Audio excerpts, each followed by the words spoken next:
BBS 뉴스는 지혜를 뜻하는 불교 용어 바냐와 법을 뜻하는 영어의 로를 합쳐 법을 일상에서 지혜롭게 활용해 해결책을 찾아보는 기획 코너를 이어가고 있는데요. 오늘은 세계적 관광문화 콘텐츠로 자리 잡은 템플스테이에서 발생할 수 있는 법적 분쟁에 대해 미리 짚어봤습니다. 유상석 기자가 취재했습니다.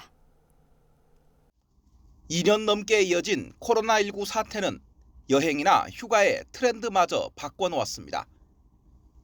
사람이 많이 몰리는 곳보다는 다른 사람들과 거리를 둔 채 오롯이 나만을 위한 휴식에 집중하는 방식이 새로운 트렌드로 떠올랐습니다. 그런 점에서 조용한 사찰에서 몸과 마음을 정리하는 템플스테이는 새로운 여행과 휴가 콘텐츠로 인기를 더해가고 있습니다. 다만 템플스테이의 인기에 비례해 프로그램을 운영하는 사찰과 참여자 사이에 발생할 수 있는 분쟁을 미리 대비해야 할 필요성도 커지고 있습니다.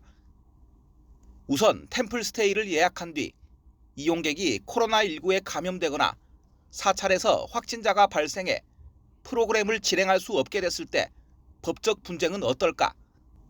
이 경우 법원이 불가항력이라는 판단을 내릴 가능성이 있고 이렇게 되면 계약은 해지돼 이용객과 사찰 모두 서로에게 손해배상을 청구할 수 없다는 게 전문가의 의견입니다. 실질적으로 코로나 때문에 만약에 확진이 돼서 못 온다고 하면 불가항력이니까 그 말은 달리 말하면 책임을 물 수 없다는 거죠. 양 당사자 간에 어느 정도 조정을 해서 합의에 의해서 해결하는 게 아마 일반적이 되지 않을까. 만약 템플스테이 이용객이 휴대하고 있던 귀중품을 분실한다면 일반 숙박업소나 공중목욕탕 등에서 흔히 볼 수 있는 상법 제153조의 규정이 동일하게 적용됩니다. 미리 맡기지 않은 귀중품이라면 사찰 측이 책임을 지지 않는다는 겁니다.